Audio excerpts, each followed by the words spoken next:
খবর আমি নিয়ে দেখলাম প্রত্যেকটা ওয়ার্ডের টিম আমার বাইরে হয়ে গেছে। এই বলে আমি সবার কাছে বিদায় নিচ্ছি। আসসালামু আলাইকুম। গোয়ালাচর ইউনিয়নের প্রতিটি কেন্দ্রে গিয়া পরিদর্শন করলেন গোয়ালাচর ইউনিয়নের বিএনপি সভাপতি করিম মেম্বার।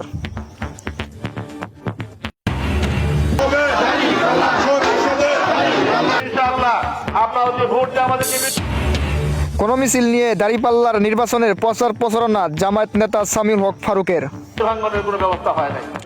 দেখছেন প্রধান শিরোনাম, এখন অন্য প্রসঙ্গ। পাতিয়াপাড়া রিপন মন্ডল বিয়ে করতে গেলে শালীরা জুতা লুকিয়ে রাখে। আপনি কাল জুতো ক্যামেরা খামুনি জুতো বাই করে দিতেছি।